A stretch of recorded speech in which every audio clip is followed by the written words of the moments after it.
Polaris by H.P. Lovecraft. Into the north window of my chamber glows the pole star with uncanny light. All through the long, hellish hours of blackness it shines there.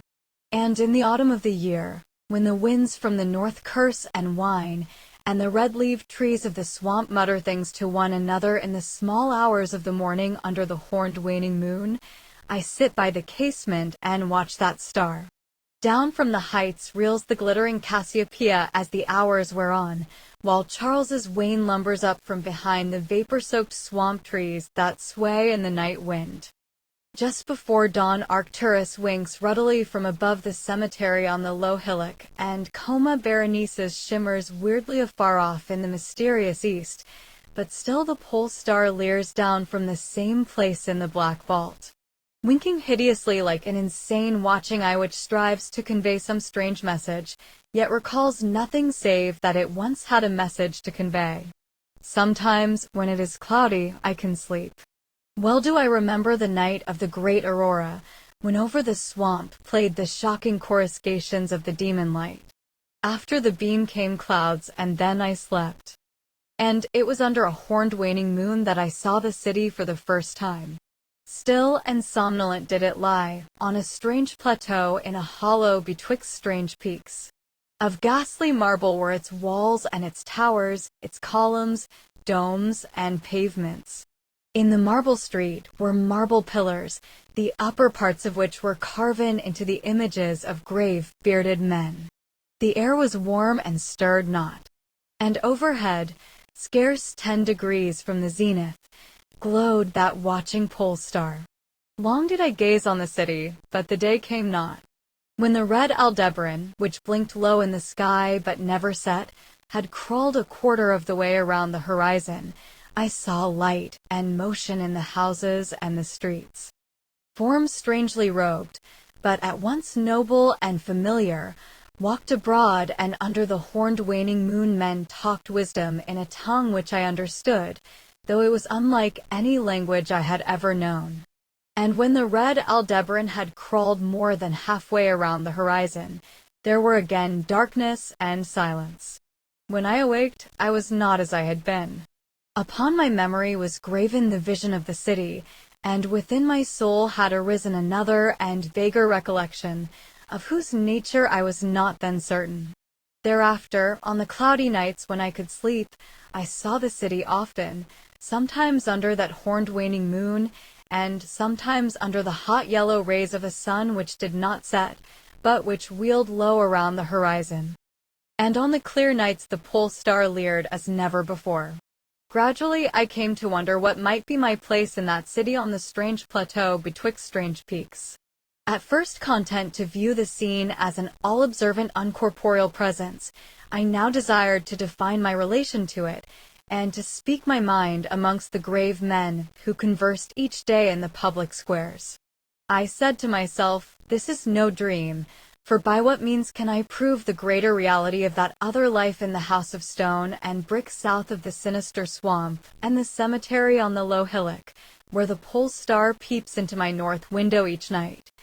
One night, as I listened to the discourse in the large square containing many statues, I felt a change, and perceived that I had at last a bodily form. Nor was a stranger in the streets of Aletho, which lies on the plateau of Sarkis, betwixt the peaks Noton and Cataphonic. It was my friend Allos who spoke, and his speech was one that pleased my soul, for it was the speech of a true man and patriot. That night had the news come of Dyko's fall, and of the advance of the Anudos, squat, hellish yellow fiends who 5 years ago had appeared out of the unknown west to ravage the confines of our kingdom and finally to besiege our towns. Having taken the fortified places at the foot of the mountains, their way now lay open to the plateau, unless every citizen could resist with the strength of 10 men. For the squat creatures were mighty in the arts of war, and knew not the scruples of honor which hold back our tall, gray-eyed men of Lomar from ruthless conquest. Allos, my friend, was commander of all the forces on the plateau, and in him lay the last hope of our country. On this occasion he spoke of the perils to be faced and exhorted the men of Aletho, bravest of the Lomerians, to sustain the traditions of their ancestors, who were forced to move southward from Zobna before the advance of the great ice sheet. Even as our descendants must someday flee from the land of Lomar, valiantly and victoriously swept aside the hairy, long-armed, cannibal Nofkes that stood in their way. To me Alos denied a warrior's part, for I was feeble and given to strange faintings when subjected to stress and hardships. But my eyes were the keenest in the city, despite the long hours I gave each day to the study of the Nakadic manuscripts and the wisdom of the Zobnarian fathers. So my friend, desiring not to doom me to inaction, rewarded me with that duty which was second to nothing in importance. To the watchtower of Thapnin he sent me, there to serve as the eyes of our army.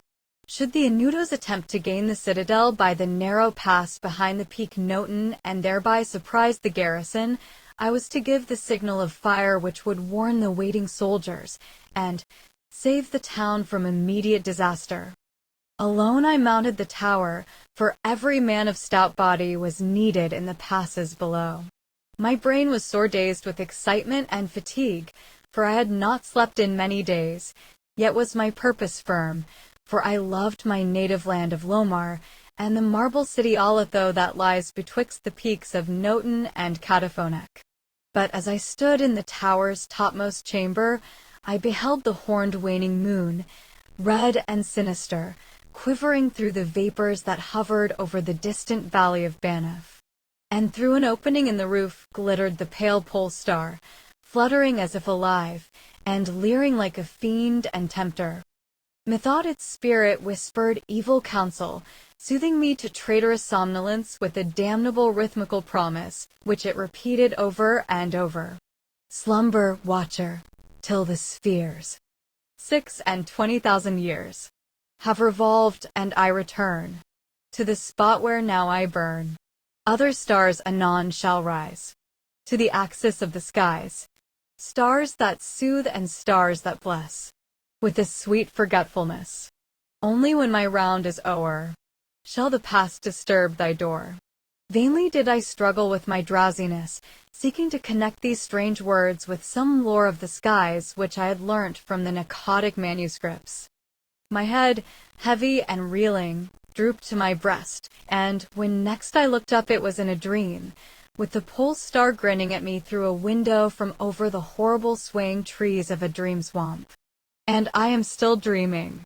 In my shame and despair I sometimes scream frantically, begging the dream creatures around me to waken me ere the Anudos steal up the pass behind the peak Noten and take the citadel by surprise. But these creatures are demons, for they laugh at me and tell me I am not dreaming. They mock me whilst I sleep, and whilst the squat yellow foe may be creeping silently upon us. I have failed in my duty and betrayed the marble city of Alatho. I have proven false to Alos, my friend and commander. But still these shadows of my dreams deride me. They say there is no land of Lomar, save in my nocturnal imaginings, that in those realms where the pole star shines high, and red Aldebaran crawls low around the horizon, there has been naught save ice and snow for thousands of years, and never a man save squat yellow creatures, blighted by the cold, whom they call Eskimo. And as I writhe in my guilty agony, frantic to save the city whose peril every moment grows, and vainly striving to shake off this unnatural dream of a house of stone and brick south of a sinister swamp and a cemetery on a low hillock, the pole star, evil and monstrous, leers down from the black vault, winking hideously like an insane watching eye which strives to convey some message, yet recalls nothing save that it once had a message to convey.